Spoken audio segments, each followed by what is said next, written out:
வணக்கம். மாவட்ட செய்திகளை வழங்குவதற்காக நான் ராஜலட்சுமி கார்த்திக். தொடர்ந்து செய்திகளை பார்க்கலாம். ஜல்லிக்கட்டு போராட்டத்தின் போது ஏற்பட்ட வன்முறையில் போலீசார் தாக்கப்பட்ட வீடியோ ஆதாரங்களை காவல்துறையினர் வெளியிட்டுள்ளனர். சென்னை ஆணையர் அலுவலகத்தில் இதனை கூடுதல் ஆணையர்கள் சங்கர், சேஷசாயி ஆகியோர் வெளியிட்டனர். மெரினாவில் எந்தவித தடியடியும் நடத்தவில்லை என குறிப்பிட்ட அவர்கள், மீனவ குப்பமான நடுக்குப்பம் பகுதியில் சிலர் கற்களால் தாக்கியதாகவும் அதன் பின்னர் ஐசோஸ் காவல் நிலையத்திற்கு தீ வைத்ததாகவும் தெரிவித்தனர். மீனவ மக்களை சமூக விரோதிகள் தூண்டிவிட்டதால் தான் இந்த வன்முறை வெடித்ததாகவும் அவர்கள் விளக்கமளித்தனர். காவல்துறையை சேர்ந்த சிலர் தவறுகள் செய்திருந்தால் உரிய நடவடிக்கை எடுக்கப்படும் என்றும் காவல்துறை கூடுதல் ஆணையர்கள் குறிப்பிட்டனர். சென்னை மெரினா ஜல்லிக்கட்டு போராட்டத்தை தொடர்ந்து ஏற்பட்ட வன்முறையில் எழும்பூரில் இணை ஆணையர் வாகனத்தின் மீது தாக்குதல் நடத்திய நபரை போலீசார் கைது செய்துள்ளனர். கடந்த 23ஆம் தேதி ஜல்லிக்கட்டு போராட்டத்தை போலீசார் கலைக்க முயன்றபோது வன்முறை வெடித்தது. அப்போது பூந்தமல்லி நெடுஞ்சாலை டாக்டர் நாயர் பால சந்திப்பில் இணை ஆணையர் வாகனம் நின்று கொண்டிருந்தது. அங்கு வந்த வன்முறை கும்பல் கற்களால் போலீஸ் வாகனத்தை கடுமையாக தாக்கியது. இதில் வாகனத்தின் உள்ளே இருந்த ஓட்டுநர் தலைமை காவலர் செந்தில்குமார் கடுமையாக தாக்கப்பட்டு தற்போது எழும்பூர் அரசு மருத்துவமனையில் சிகிச்சை பெற்று வருகிறார். இந்த வன்முறை சம்பவம் தொடர்பாக தினேஷ் என்ற நபரை போலீசார் கைது செய்துள்ளனர். பன்றி காய்ச்சலை தடுப்பதற்காக 10 லட்சத்திற்கும் அதிகமான மாத்திரைகள் கையிருப்பில் உள்ளது என்று மக்கள் நல்வாழ்வு மற்றும் குடும்ப நலத்துறை அமைச்சர் விஜயபாஸ்கர் தெரிவித்துள்ளார். திருச்சியில் செய்தியாளர்களிடம் பேசிய அவர், பன்றி காய்ச்சல் தொற்று தமிழகத்தில் பரவலாக உள்ளதை தடுக்க தமிழக அரசு உரிய நடவடிக்கை எடுத்து வருவதாக தெரிவித்தார். திருவள்ளூர், அரிமளம் உள்ளிட்ட பகுதிகளில் பன்றி காய்ச்சல் அறிகுறியுடன் சிலர் அனுமதிக்கப்பட்டு உள்ளதாகவும் கூறினார்.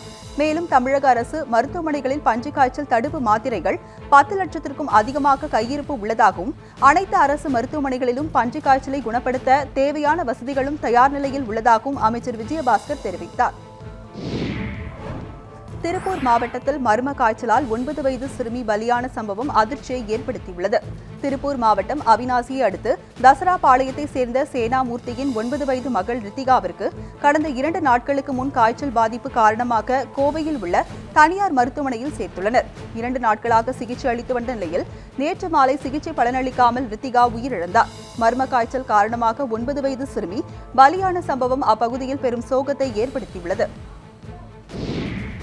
கேரள அரசு பவானி ஆற்றின் குறுக்கே தடுப்பணை கட்ட உரிமை குறித்து இரு மாநில அரசுகளும் பேசி தீர்க்க வேண்டும் என கேரள முன்னாள் முதல்வர் உம்மன்சாண்டி தெரிவித்துள்ளார். கோவையில் நடைபெறும் முஸ்லிம் வாலிபர் முன்னேற்ற சங்கத்தின் 80ஆம் ஆண்டு விழாவிற்கு வருகை தந்த கேரள முன்னாள் முதல்வர் உம்மன்சாண்டி செய்தியாளர்களுக்கு பேட்டியளித்தார். தமிழகம், கேரளம் மற்றும் இரு மாநிலங்களும் நல்லுறவை தொடர விரும்புவதாக கூறினார். முல்லை பெரியாறு அணையில் இருந்து தமிழகத்திற்கு தொடர்ந்து அளித்து வரும் தண்ணீரை தடுக்க மாட்டோம் என தெரிவித்த அவர், பவானி ஆற்றின் குறுக்கே தடுப்பணை கட்டும் உரிமை குறித்து இரு மாநில அரசுகளும் பேசி தீர்க்க வேண்டும் எனவும் உம்மன்சாண்டி கூறினார். மதுரை மீனாட்சி அம்மன் கோவிலில் மத்திய பிரதேச மாநில முதலமைச்சர் சிவராஜ் சிங் சௌஹான் சாமி தரிசனம் செய்தார். பல்வேறு நிகழ்ச்சிகளில் பங்கேற்பதற்காக மதுரை வந்த சிவராஜ் சிங் சௌஹான் மீனாட்சி அம்மன் கோவிலில் குடும்பத்தோடு சாமி தரிசனம் செய்தார். மத்திய பிரதேச முதலமைச்சரை கோவில் இணை ஆணையர் நடராஜ் மற்றும் தர்கர் கருமுத்து கண்ணன் ஆகியோர் பூரண கும்ப மரியாதையுடன் வரவேற்றனர். வன உரிமை சட்டத்தை தமிழகத்தில் உடனடியாக அமல்படுத்த வேண்டும் என்பன உள்ளிட்ட கோரிக்கையை வலியுறுத்தி பிப்ரவரி 13ஆம் தேதி சென்னையில் மலைவாழ் மக்களின் காத்திருப்பு போராட்டம் நடைபெறும் என அறிவிக்கப்பட்டுள்ளது. தமிழ்நாடு மலைவாழ் மக்கள் சங்கத்தின் மாநில மாநாடு சேலத்தில் நடைபெற்றது. இதில் பங்கேற்ற நாடாளுமன்ற உறுப்பினர் ஜிதேந்திர சௌத்ரி, முன்னாள் சட்டமன்ற உறுப்பினர் டில்லி பாபு ஆகியோர் தமிழகத்தில் வன உரிமை சட்டம் 2006ஐ அமல்படுத்தாமல் இருப்பதற்கு கண்டனம் தெரிவித்தனர். மேலும் பழங்குடி பட்டியலில் உள்ள அனைத்து பிரிவு மக்களுக்கும் ஜாதி சான்றிதழ் வழங்குவதில் நிலவிடும் மெத்தன போக்கை கண்டித்தும், அரசு துறையில் காலியாக உள்ள பணியிடங்களை நிரப்பாமல் காலம் தாழ்த்தி வருவதை கண்டித்தும் பிப்ரவரி 13ஆம் தேதி சென்னை கோட்டை முன்பு மலைவாழ் மக்கள் ஒன்று திரட்டி காத்திருப்பு போராட்டத்தில் ஈடுபட இருப்பதாக அறிவிக்கப்பட்டது. விவசாயிகள் உற்பத்தி செய்யும் பொருட்களுக்கு லாபம் தரும் வகையில் உரிய விலையை நடப்பு பட்ஜெட்டில் நிர்ணயிக்க வலியுறுத்தி திருவாரூரில் பாரதி கிசான் சங்கத்தினர் ஆர்ப்பாட்டத்தில் ஈடுபட்டனர். திருவாரூர் பேருந்து நிலையம் அருகில் நடைபெற்ற அந்த ஆர்ப்பாட்டத்தில் தமிழக அரசு வறட்சி நிவாரணத்தை உடனடியாக வழங்கிட வேண்டும் எனவும், உயிரிழந்த விவசாயிகளின் குடும்பத்திற்கு தலா 5 லட்சம் ரூபாய் வழங்கிட வேண்டும் எனவும் வலியுறுத்தப்பட்டது. விவசாயிகள் உற்பத்தி செய்யும் பொருட்களுக்கு லாபம் தரும் வகையில் உரிய விலையை நடப்பு பட்ஜெட்டில் நிர்ணயிக்க வேண்டும் எனவும், இல்லாவிட்டால் தமிழக விவசாயிகள் பங்கேற்கும் ஆர்ப்பாட்டம் டெல்லியில் நடத்தப்படும் எனவும் அறிவிக்கப்பட்டது. மதுரை மாவட்டம் திருமங்கலம் அரசு பள்ளி மாணவர்களுக்கு அமைச்சர் விலையில்லா மிதிவண்டிகளை வழங்கினார். மதுரை மாவட்டம் திருமங்கலம் அரசு பள்ளி மற்றும் அரசு உதவி பெறும் பள்ளி மாணவ மாணவியர்களுக்கு அரசு நலத்திட்ட உதவியின் கீழ் விலையில்லா மிதிவண்டிகள் வழங்கும் நிகழ்ச்சி நடைபெற்றது. மதுரை மாவட்ட ஆட்சியர் வீரராகவராவ் முன்னிலையில் தமிழக வருவாய்த்துறை அமைச்சர் RB உதயகுமார் மாணவர்களுக்கு மிதிவண்டிகளை வழங்கினார். தென்காசி வட்டார பகுதிகளில் பலத்த மழை பெய்ததால் மக்கள் மகிழ்ச்சி அடைந்துள்ளனர். நெல்லை மாவட்டம் தென்காசி வட்டார பகுதிகளில் கடந்த சில தினங்களாக மேற்கு தொடர்ச்சி மலைப்பகுதியில் மழை பெய்து வருகிறது. இந்நிலையில் நேற்று மாலை பெய்த கனமழையின் காரணமாக சாலைகளில் தண்ணீர் பெருக்கெடுத்து ஓடியது. கழிவுநீர் கால்வாய்களில் மழை வெள்ள நீர் நிரம்பி ஓடியது. இப்பகுதியில் வெயிலின் தாக்கம் குறைந்து இதமான சூழல் நிலவியதால் மக்கள் மகிழ்ச்சி அடைந்துள்ளனர். மத்திய அரசை கண்டித்து வருகிற 31ஆம் தேதி மாவட்ட தலைநகரங்களில் மனித சங்கிலி போராட்டத்தில் ஈடுபட போவதாக தமிழ்நாடு விசைத்தறி தொழிலாளர்கள் மாநில சம்மேளனம் அறிவித்துள்ளது. திருவள்ளூர் மாவட்டம் அம்மையார்குப்பத்தில் தமிழ்நாடு விசைத்தறி தொழிலாளர்கள் மாநில சம்மேளனம் சார்பில் மாநில குழு கூட்டம் நடைபெற்றது. இதில் மத்திய அரசின் ரூபாய் மாற்று நடவடிக்கையை கண்டித்து வருகிற 31ஆம் தேதி மாவட்ட தலைநகரங்களில் மனித சங்கிலி போராட்டம் நடைபெற உள்ளதாகவும், தொழிலாளர் நலனுக்கு எதிராக செயல்படும் மாநில அரசை கண்டித்து ஏப்ரல் 4ஆம் தேதி சட்டமன்ற முற்றுகை போராட்டம் நடத்த உள்ளதாகவும் அறிவிக்கப்பட்டது. வெளிநாட்டு குளிர்பானங்கள் பருகுவதால் பொதுமக்களுக்கு ஏதும் பாதிப்பு ஏற்படுமா என மத்திய அரசு ஆய்வு செய்ய வேண்டும் என சமத்துவ மக்கள் கட்சி நிறுவன தலைவர் சரத்குமார் வலியுறுத்தியுள்ளார். தேனியில் சமத்துவ மக்கள் கட்சி செயல் வீரர்கள் மற்றும் நிர்வாகிகள் பதிவு சான்றிதழ் புதுப்பித்தல் நிகழ்ச்சியில் பங்கேற்ற அவர் செய்தியாளர்களுக்கு பேட்டியளித்தார். சிவகங்கை மாவட்டம் சிராவயலில் இன்று நடைபெறும் ஜல்லிக்கட்டு போட்டியில் பங்கேற்க உள்ளதாகவும், ஜல்லிக்கட்டு போராட்டத்தில் அறவழியில் ஈடுபட்ட மாணவர்கள் மற்றும் பொதுமக்களுக்கு கட்சியின் சார்பில் பாராட்டுகள் தெரிவிப்பதாகவும் கூறினார். வெளிநாட்டு குளிர்பானங்களை பருகினால் ஏற்படும் விளைவுகள் குறித்து மத்திய அரசு ஆய்வு செய்ய வேண்டும் எனவும் சரத்குமார் வலியுறுத்தினார். விருதுநகர் மாவட்டம் அருப்புக்கோட்டையில் அரசு பள்ளி மாணவ மாணவியருக்கு விலையில்லா மிதிவண்டிகள் வழங்கப்பட்டது. அருப்புக்கோட்டை CSI மேல்நிலைப் பள்ளியில் நடைபெற்ற விழாவில் பால்வளத்துறை அமைச்சர் KT ராஜேந்திர பாலாஜி கலந்து கொண்டு 7 பள்ளிகளைச் சேர்ந்த 2122 மாணவ மாணவியருக்கு விலையில்லா மிதிவண்டிகள் வழங்கினார். மேலும் 192 பயனாளிகளுக்கு 10 லட்சம் ரூபாய் மதிப்பிலான இலவச தையல் இயந்திரம், முதியோர் உதவித்தொகை உள்ளிட்ட அரசு நலத்திட்ட உதவிகளை வழங்கினார். தமிழ்நாட்டில் முதன்முறையாக ஒருங்கிணைந்த ஆரம்ப சுகாதார பராமரிப்பு சேவை திட்ட துவக்க விழா பெரம்பலூர் மாவட்டத்தில் நடைபெற்றது. பெரம்பலூர் மாவட்டம் கைலத்தூர் மற்றும் பெருமத்தூர் ஆகிய பகுதிகளில் ஆரம்ப மற்றும் துணை சுகாதார நிலையங்களையும் ஒருங்கிணைந்த ஆரம்ப சுகாதார பராமரிப்பு சேவை திட்டத்தையும் மக்கள் நல்வாழ்வுத்துறை அமைச்சர் C. விஜயபாஸ்கர் துவக்கி வைத்தார். தொடர்ந்து அரசு மேல்நிலைப் பள்ளியில் நடைபெற்ற முதலமைச்சரின் சிறப்பு மருத்துவ முகாமினை பார்வையிட்டு பொதுமக்களிடம் மருத்துவ சிகிச்சை முறைகள் குறித்து கேட்டறிந்தார். பவானி சட்டமன்ற தொகுதிக்கு உட்பட்ட கவுந்தப்பாடி பாலிடெக்னிக் கல்லூரி மாணவர்களுக்கு விலையில்லா மடிக்கணினிகளை சுற்றுச்சூழல் துறை அமைச்சர் KC கருப்பணன் வழங்கினார். இவ்விழாவில் 57 மாணவ மாணவியர்களுக்கு விலையில்லா மடிக்கணினிகளை வழங்கிய அமைச்சர் KC கருப்பணன் அரசின் திட்டங்களை மாணவ மாணவியர்கள் முழுமையாக பயன்படுத்திக் கொண்டு சிறந்த கல்வியை பயின்றிட வேண்டும் எனவும் அறிவுறுத்தினார். மடிக்கணினிகள் மூலம் மாணவர்கள் தகவல் தொழில்நுட்பங்களை பெற்று உலக அளவில் போட்டியிடுகின்ற நிலையினை அடைந்துள்ளதாகவும் அமைச்சர் KC கருப்பணன் பெருமிதம் தெரிவித்தார். அறந்தாங்கி அருகே தனியார் பள்ளியில் 5ஆம் வகுப்பு பயிலும் மாணவர் மர்மமான முறையில் உயிரிழந்த சம்பவம் பரபரப்பை ஏற்படுத்தியுள்ளது. புதுக்கோட்டை மாவட்டம் அறந்தாங்கி அருகே உள்ள பிள்ளைவயல் கிராமத்தில் உள்ள தனியார் CBSE பள்ளியில் மடத்துப்பட்டி கிராமத்தை சேர்ந்த சுப்பிரமணியன் மகன் மணிகண்டன் 5ஆம் வகுப்பு படித்து வந்துள்ளார். இந்நிலையில் நேற்று மாலை மாணவர் மணிகண்டனுக்கு திடீர் மயக்கம் ஏற்பட்டதாகவும், இதனையடுத்து அரசு மருத்துவமனைக்கு கொண்டு சென்றபோது உயிரிழந்து விட்டதாக மருத்துவர்கள் தெரிவித்ததாகவும் கூறப்படுகிறது. ஆனால் தங்கள் மகன் இறப்பில் மர்மம் உள்ளதாக மணிகண்டனின் தந்தை சுப்பிரமணியன் குற்றச்சாட்டு தெரிவித்துள்ளார். தொடர்ந்து அரசு மருத்துவமனை வளாகத்தில் இறந்த மாணவனின் உறவினர்கள் திரண்டு மறியலில் ஈடுபட்டதால் பரபரப்பு ஏற்பட்டது. மாணவர் இறப்பு குறித்து உரிய முறையில் விசாரிக்கப்படும் என்று அறந்தாங்கி DSP செல்லப்பாண்டியன் உறுதி கூறியதை தொடர்ந்து மறியலை கைவிட்டனர். ரொக்கமில்லா பண பரிவர்த்தனை குறித்த பல்வேறு பண பரிமாற்ற முறைகள் குறித்த கையேடு மற்றும் புதிய மின்னணு செயலியை நாகர்கோவிலில் மத்திய அமைச்சர் ஹர்ஷவர்தன் தொடங்கி வைத்தார். இந்த விழாவில் மத்திய அமைச்சர் பொன் ராதாகிருஷ்ணன் பேசுகையில், பிரதமர் கொண்டு வந்த இந்த வங்கிக் கணக்கு திட்டத்தால் ஏறக்குறைய 25 கோடி வங்கிக் கணக்குகள் துவக்கப்பட்டுள்ளதாகவும் தெரிவித்தார்.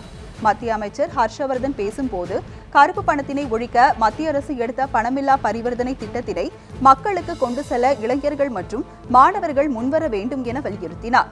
தற்போது பணப்புழக்கம் பெரும்பான்மையான பகுதிகளில் சகஜ நிலை ஏற்பட்டுவிட்ட போதிலும் எல்லா இடங்களிலும் சகஜ நிலை ஏற்பட இன்னும் சிறிது கால அவகாசம் தேவைப்படும் எனவும் தெரிவித்தார். நிகழ்ச்சியில் ரொக்கமில்லா பண பரிவர்த்தனைக்குரிய கையேடுகள், ஸ்வைப்பிங் இயந்திரங்கள் உள்ளிட்டவைகள் பொதுமக்களின் பார்வைகளுக்காக கண்காட்சியில் வைக்கப்பட்டிருந்தது.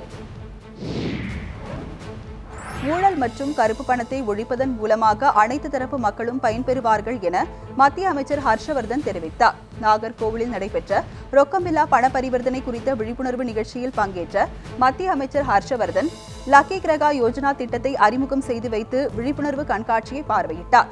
பின்னர் அவர் செய்தியாளர்களிடம் பேசியபோது ஊழல் மற்றும் கருப்பு பணத்தை ஒழிப்பதன் மூலமாக ஏழை எளியவர்களின் பொருளாதார முன்னேற்றத்திற்கு மோடி அரசு வழிவகை செய்துள்ளதாக கூறினார். டிஜிட்டல் பண பரிவர்த்தனை மூலம் அனைத்து தரப்பு மக்களும் பயன்பெறுவர் எனவும் மத்திய அமைச்சர் ஹர்ஷவர்தன் தெரிவித்தார். ஒசூர் அருகே கால்நடை மருத்துவமனையில் தமிழக கால்நடை பராமரிப்புத்துறை அமைச்சர் பி பாலகிருஷ்ணா ரெட்டி ஆய்வு மேற்கொண்டார்.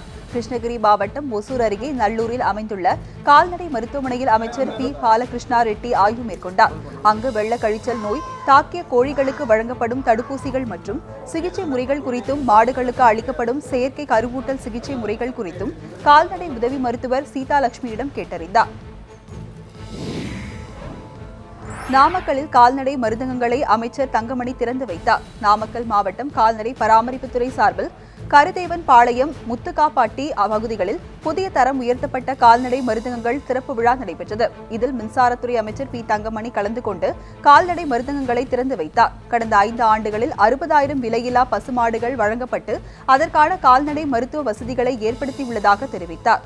தமிழகத்தில் கால்நடைகளுக்கு உயர்தரமான சிகிச்சைகள் அளிக்கும் வகையில் தமிழகத்தில் 100 கால்நடை மருந்தகங்கள் தற்போது ஏற்படுத்தப்பட்டுள்ளதாகவும், நாமக்கல் மாவட்டத்தில் மட்டும் 4 மையங்கள் தரம் உயர்த்தப்பட்டுள்ளதாகவும் அமைச்சர் தங்கமணி தெரிவித்தார்.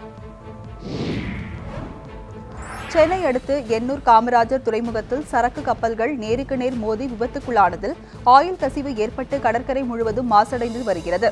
சென்னை அடுத்து எண்ணூர் காமராஜர் துறைமுகத்தில் ஈரானில் இருந்து எரிவாயு ஏற்றி வந்து இறக்கிவிட்டு சென்ற இங்கிலாந்து நாட்டு சரக்கு கப்பலும், மும்பையில் இருந்து டீசல் பெட்ரோலுடன் வந்த இந்தியாவை சேர்ந்த சரக்கு கப்பலும் நேருக்கு நேர் நேற்று அதிகாலை மோதி விபத்துக்குள்ளானது. இதனால் வெளியேறிய எண்ணெய் கசிவால் வங்கக்கடல் கருப்பு நிறத்திற்கு மாறி வருவது மீனவர்களையும் சமூக ஆர்வலர்களையும் கவலையடைய செய்துள்ளது. இதனிடையே சேதமடைந்த கப்பலை சுற்றி ஆயில் வெளியேறாத வண்ணம் வளையம் அமைக்கப்பட்டுள்ளதாக கடலோர பாதுகாப்பு படை அதிகாரிகள் தெரிவித்தனர். விருதுநகர் மாவட்டம் சிவகாசியில் தீப்பெட்டி தொழிற்சாலையில் நேரிட்ட தீ விபத்தில் 2 லட்சம் ரூபாய் மதிப்புள்ள தீக்குச்சிகள் எரிந்து நாசமடைந்தன. சிவகாசி லிங்கபுரம் காலனியில் மாடசாமி என்பவருக்கு சொந்தமான தீப்பெட்டி தொழிற்சாலையில் நேற்று மதியம் எதிர்பாரா விதமாக தீக்குச்சிகளில் உராய்வு ஏற்பட்டு தீ விபத்து நிகழ்ந்துள்ளது. இந்த தீ விபத்தை அடுத்து பணியில் இருந்த அனைவரும் பாதுகாப்பாக வெளியேற்றப்பட்டனர். தொடர்ந்து விரைந்து வந்த தீயணைப்பு துறையினர் துரிதமாக போராடி தீயை அணைத்தனர். இருப்பினும் இந்த விபத்தில் 2 லட்சம் ரூபாய் மதிப்புள்ள தீக்குச்சிகள் எரிந்து நாசமாகியதாக தொழிற்சாலை மேற்பார்வையாளர்கள் தெரிவித்தனர். கரூர் அருகே பல்வேறு இடங்களில் தமிழக போக்குவரத்து துறை அமைச்சர் எம்.ஆர். விஜயபாஸ்கர் மக்களை சந்தித்து மனுக்களை பெற்றார். தமிழக போக்குவரத்து துறை அமைச்சரும் கரூர் தொகுதி சட்டமன்ற உறுப்பினருமான எம்.ஆர். விஜயபாஸ்கர் கரூர் உள்ளிட்ட பல்வேறு பகுதிகளில் மக்களை நேரில் சந்தித்து மனுக்களை பெற்றார். ஆதரவற்றோருக்கான அரசு கொடுக்கும் உதவித்தொகை, சாலை வசதி, தெருவிளக்கு, குடிநீர் வசதி, இலவச வீட்டுமனை பட்டா உள்ளிட்ட பல்வேறு கோரிக்கை தொடர்பான மனுக்களை பொதுமக்கள் அளித்தனர். மக்களிடமிருந்து பெறப்பட்ட மனுக்களை அங்கேயே துறை ரீதியாக அந்தந்த துறை அதிகாரிகளிடம் ஒப்படைத்ததோடு விரைவில் தீர்வு காண வேண்டும் என அறிவுறுத்தினார். வறட்சியால் பாதிக்கப்பட்ட விவசாயிகளுக்கு உரிய நிவாரணம் வழங்க கோரி சிதம்பரத்தில் நடைபெற்ற ஆர்ப்பாட்டத்தில் தமிழக வாழ்வுரிமை கட்சி நிறுவன தலைவர் வேல்முருகன் கலந்து கொண்டார். சிதம்பரம் காந்தி சிலை அருகே தமிழக வாழ்வுரிமை கட்சி சார்பில் நடைபெற்ற ஆர்ப்பாட்டத்தில் விவசாயிகள் தங்கள் துயரத்தை வெளிப்படுத்தும் விதமாக அரை நிர்வாணத்தில் கழுத்தில் தூக்கு கயிறு போட்டும் கையில் விஷம் வைத்துக் கொண்டும் நூதன போராட்டத்தில் ஈடுபட்டனர். வறட்சியால் பாதிக்கப்பட்ட விவசாய நிலங்கள் ஏக்கர் ஒன்றுக்கு 25,000 ரூபாய் வழங்கிட வேண்டும் எனவும், உயிரிழந்த விவசாயிகளின் குடும்பத்தாருக்கு 25 லட்சம் ரூபாய் வழங்கிட வேண்டும் எனவும் வேல்முருகன் வலியுறுத்தினார். உவரி புனித அந்தோணியார் திருத்தல பெருவிழாவின் முக்கிய நிகழ்ச்சியான திருவிழா மாலை ஆராதனை மற்றும் நற்கனை ஆசீர் நிகழ்ச்சி கோலாகலமாக நடைபெற்றது. தென் மாவட்டங்களில் உள்ள கத்தோலிக்க கிறிஸ்தவ ஆலயங்களில் மிகவும் பிரசித்தி பெற்ற நெல்லை மாவட்டம் திசையன்விளை அருகே உள்ள உவரி புனித அந்தோணியார் ஆலய திருவிழா வெகு விமரிசையாக நேற்றிரவு நடைபெற்றது. தூத்துக்குடி மறைமாவட்ட ஆயர் இவான் ஆம்ப்ரோஸ் தலைமையில் திருவிழா நற்கருணை ஆசீர் மற்றும் மாலை ஆராதனை நடைபெற்றது. இதில் திரளான மக்கள் கலந்து கொண்டனர். தமிழகத்தின் பல்வேறு பகுதிகளில் இருந்தும் ஆயிரக்கணக்கான மக்கள் திருவிழாவிற்கு வருகை புரிந்தனர். செங்கோட்டை புனலூர் அகல ரயில் பாதை திட்டத்தில் தற்போது இருப்பு பாதை இறுதிக்கட்ட பணிகள் தீவிரமடைந்துள்ளது. கடந்த 1997ஆம் ஆண்டு மீட்டர் ரயில் பாதையை அகல பாதையாக மாற்றும் திட்டம் அறிவிக்கப்பட்டு 355 கோடி நிதியில் பணிகள் தொடர்ந்து 5 ஆண்டுகளாக நடைபெற்று வந்தது. இந்நிலையில் கடந்த ரயில்வே பட்ஜெட்டில் 101 கோடி ரூபாய் நிதி ஒதுக்கப்பட்டது. இதனைத் தொடர்ந்து தற்போது இறுதிக்கட்ட பணிகள் முழுவீச்சில் நடந்து வருகிறது. தற்போது புனலூர் எடமன் இடையே தண்டவாளத்தில் ஜல்லிக்கற்கள் கொட்டப்பட்டு தண்டவாளத்தை உறுதிப்படுத்தும் விதமாக பேக்கிங் பணிகள் நடைபெற்று வருகிறது. தங்களுக்கு பழங்குடியின சான்றிதழ் வழங்கிட வலியுறுத்தி சாலை மறியல் போராட்டத்தில் ஈடுபட்டதால் திருவண்ணாமலை அரூர் சாலையில் போக்குவரத்து பாதிக்கப்பட்டது. செங்கம் அடுத்து தாடிப்பாடி அருகே உள்ள கூட்டாறு பகுதியில் மலைக்குறவருக்கான எஸ்டி சான்றிதழ் கேட்டு ஆர்ப்பாட்டத்தில் தொடர்ந்து 3 நாட்களாக ஈடுபட்டு வருகின்றனர். அரசு அதிகாரிகள் யாரும் தங்கள் குறைகளை கேட்காததால் ஆத்திரமடைந்த அப்பகுதி மக்கள் திருவண்ணாமலை அரூர் சாலையில் திடீர் மறியலில் ஈடுபட்டதால் போக்குவரத்து பாதிக்கப்பட்டது. சிவகங்கை மாவட்டம் திருப்பத்தூர் அருகே சிராவயலில் புகழ்பெற்ற மஞ்சுவிரட்டு இன்று நடைபெறவுள்ளது. சிராவயலில் மஞ்சுவிரட்டு நடைபெறும் மைதானத்தில் அமைக்கப்பட்டுள்ள பாதுகாப்பு வேலிகள் உள்ளிட்ட பல்வேறு பணிகளை ராமநாதபுரம் மற்றும் சிவகங்கை சரக டிஐஜிக்கள் கபில்குமார், சரத்கார் மற்றும் சிவகங்கை மாவட்ட கண்காணிப்பாளர் ஜெயச்சந்திரன் ஆகியோர் பார்வையிட்டு ஆய்வு செய்தனர். இந்தியாவிலேயே 100 ஏக்கர் பரப்பளவில் நடத்தப்படும் ஒரே மஞ்சுவிரட்டு இந்த சிராவயல் மஞ்சுவிரட்டு தான் என்றும் சிராவயல் கிராம தலைவரும் தமிழ்நாடு ஜல்லிக்கட்டு பேரவை மாவட்ட தலைவருமான வேலுச்சாமி தெரிவித்தார். இந்த மஞ்சுவிரட்டு நிகழ்ச்சியை காண 50,000க்கும் மேற்பட்ட பொதுமக்கள் கூடுவார்கள் என எதிர்பார்க்கப்படுகிறது. புதுக்கோட்டையில் தலைக்கவசம் அணிவது குறித்த காவலர்கள் விழிப்புணர்வு பேரணி நடைபெற்றது. புதுக்கோட்டையில் சாலை பாதுகாப்பு வாரம் கடைபிடிக்கப்பட்டு வருவதையொட்டி காவலர்கள் தலைக்கவசத்துடன் கலந்து கொண்ட விழிப்புணர்வு பேரணி நடைபெற்றது. ஆயுதப்படை மைதானத்திலிருந்து புறப்பட்ட பேரணியை புதுக்கோட்டை மாவட்ட ஊர்காவல்படை மாவட்ட தளபதி மணிவண்ணன் தொடங்கி வைத்தார். முக்கிய வீதிகள் வழியாக சென்ற பேரணி மீண்டும் ஆயுதப்படை மைதானத்தில் நிறைவடைந்தது. பேரணியில் மாவட்ட காவல் கண்காணிப்பாளர் லோகநாதன், துணை கண்காணிப்பாளர் பாலகுரு உள்ளிட்டோர் கலந்து கொண்டனர்.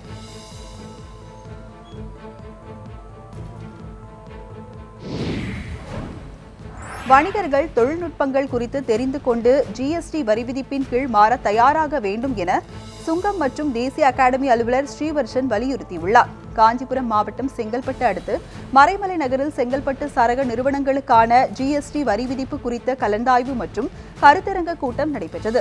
இதில் பங்கேற்ற சுங்கம் மற்றும் தேசிய அகாடமி அலுவலர் ஸ்ரீவர்ஷன் பேசிய போது, நாடு முழுவதும் வரும் ஜூலை 1ஆம் தேதி முதல் சரக்கு மற்றும் சேவை வரி அமல்படுத்தப்படுவதை சுட்டிக்காட்டினார். இதன் மூலம் வரி ஏய்ப்பை தவிர்ப்பதோடு தொழில் புரிவதை எளிதாக்கும் எனவும் வணிகர்கள் ஜிஎஸ்டி வரி விதிப்பின் கீழ் மாற தயாராக வேண்டும் என்று ஸ்ரீவர்தசன் அறிவுறுத்தினார். இணையம் சர்வதேச சரக்கு பெட்டக துறைமுக திட்டத்தை கைவிட வலியுறுத்தி குற்றப்பாரவிளை பகுதியில் உண்ணாவிரத போராட்டம் நடைபெற்றது. கன்னியாகுமரி மாவட்டம் இணையத்தில் அமையவிருக்கும் சர்வதேச சரக்கு பெட்டக மாற்று முனைய வர்த்தக துறைமுக திட்டத்திற்கு எதிர்ப்பு தெரிவித்து அப்பகுதி மக்கள் பல்வேறு போராட்டங்களை நடத்தி வருகின்றனர். இதன் தொடர்ச்சியாக துறைமுக எதிர்ப்பு இயக்கம் சார்பில் குற்றிப்பாரவிளை பகுதியில் உண்ணாவிரத போராட்டம் நடைபெற்றது. இந்த போராட்டத்தில் பெண்கள் உட்பட 200க்கும் மேற்பட்டோர் பங்கேற்றனர். சமூக வலைதளங்களை கல்லூரி மாணவிகள் எச்சரிக்கையுடன் பயன்படுத்த வேண்டும் என காஞ்சிபுரம் மாவட்ட கண்காணிப்பாளர் முத்தரசி அறிவுறுத்தினார். காஞ்சிபுரம் பச்சையப்பன் மகளிர் கல்லூரியில் நடைபெற்ற விளையாட்டு தின விழாவில் எஸ்பி முத்தரசி கலந்து கொண்டு மாணவிகளின் அணிவகுப்பை மரியாதையை ஏற்றுக்கொண்டார். தொடர்ந்து அவர் பேசும்போது, மாணவிகள் தன்னம்பிக்கையை வளர்த்துக் கொண்டு இலக்குடன் செயல்பட்டால் வெற்றி காண முடியும் என்றும் சோசியல் மீடியாவை கல்லூரி மாணவிகள் எச்சரிக்கையுடன் பயன்படுத்த வேண்டும் என்றும் அறிவுரை கூறினார். கல்லூரி மாணவியை பாலியல் பலாத்காரம் செய்த வழக்கில் 4 வாலிபர்களுக்கு விதிக்கப்பட்ட ஆயுள் தண்டனையை உறுதி செய்து சென்னை உயர்நீதிமன்றம் தீர்ப்பளித்துள்ளது. கிருஷ்ணகிரி மாவட்டத்தைச் சேர்ந்த 20 வயது கல்லூரி மாணவியின் காதலனை தாக்கிவிட்டு அந்த மாணவியை 4 பேர் பலாத்காரம் செய்தனர். அத்துடன் அந்த காட்சியை ஒரு செல்போனில் படமும் பிடித்துள்ளனர். இதுகுறித்த புகாரின் பேரில் பிரகாஷ், சுப்பிரமணி, மணி மற்றொரு பிரகாஷ் ஆகிய 4 வரை கற்பழிப்பு உள்ளிட்ட பல்வேறு சட்டப்பிரிவுகளின் கீழ் வழக்கு பதிவு செய்து கைது செய்தனர். இந்த வழக்கை விசாரித்த கிருஷ்ணகிரி மகளிர் நீதிமன்றம் 4 பேருக்கும் ஆயுள் தண்டனை மற்றும் அபராதமும் விதித்து கடந்த 2015ஆம் ஆண்டு தீர்ப்பளித்தது. இதை எதிர்த்து சுப்பிரமணி என்பவர் சென்னை உயர்நீதிமன்றத்தில் மேல்முறையீடு செய்த மனுவை விசாரித்த நீதிபதி எஸ். நாகமுத்து, என். ஆதிநாதன் அடங்கிய அமர்வு தண்டனையை உறுதி செய்தது.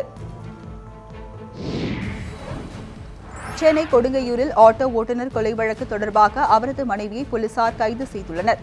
சென்னை கொடுங்கையூரை சேர்ந்த ஆட்டோ ஓட்டுநர் பிரவீன்குமார் கடந்த 10ஆம் தேதி வெட்டி கொலை செய்யப்பட்டார். அவரது உடல் கூரியர் பார்சல் போல் கட்டிய நிலையில் கால்வாயில் இருந்து மீட்கப்பட்டது.